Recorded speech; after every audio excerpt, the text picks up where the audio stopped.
goalposts by at least 100 feet when I realized I was headed straight into the tree-lined gorge that bordered the field. I focused for a second, and, without even a pop or a zap, I was back to being myself, a teenage kid, again. I grabbed onto an overhanging tree branch as I flew past.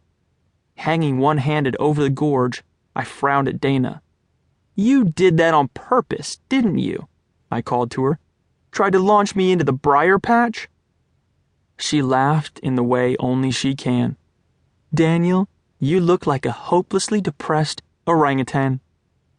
Before I could come up with a snappy reply, Joe's voice rang across the field. "Okay, you two, now can we get going? London's not going to walk to us. We have a monster to catch." Part 1. Blood and Suckers. Chapter 1. I jumped down from the tree and dusted myself off. You think playing soccer is dirty? Try being the ball. A couple of minutes later, the 5 of us were strolling down an English country road that was cuter than a postcard. Our pickup soccer match had been a good distraction, but now it was almost 8, and night was starting to fall. "Well, let's hoof it, guys," I suggested. "In a couple of hours, we can find somewhere safe to camp out." "A couple of hours?" Dana complained. "Can't you materialize a car for us or something? Teleport us?" "Too tired," I replied. "Takes a lot of focus, which I don't have much of after you guys kicked the bejesus out of me." A light from behind made us turn around. A large vehicle was approaching and appeared to be slowing down. My friends moved back toward the shadows, ready to disappear if need be. Fortunately, they didn't have to. As the vehicle pulled up alongside me, I saw that it was a beat-up van, probably large enough to hold 10 or 11. A tiny woman with short gray hair was behind the wheel, wearing a tweed suit that was at least 2 sizes too big for her. She rolled down her window and peered with careworn eyes into the darkness behind me.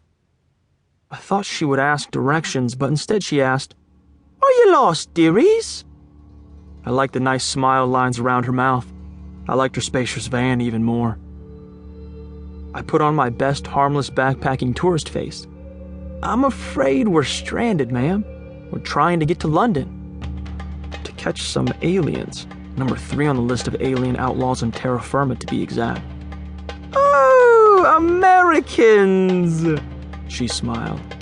"Well, I'm heading that way. Hop aboard."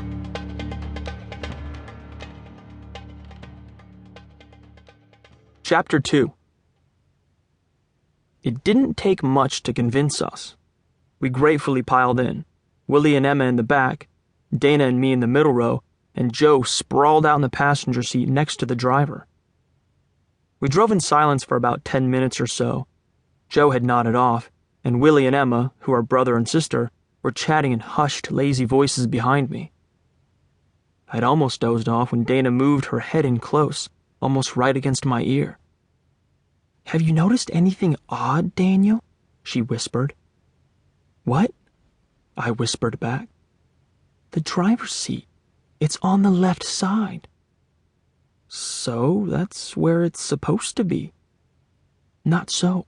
We're in England, remember? They drive on the other side." That was a little unusual, I thought to myself. Why would the van be American? And there was something else. Something that had been gnawing at me since we got in. Something about what the driver was wearing. Tweed is a rough grayish-green material made of wool. It's most often used for the jackets of college professors, pipe-smoking stamp collectors, and, now I remembered, hunters. And how did I now guess that the little old lady was not a professor or a stamp collector?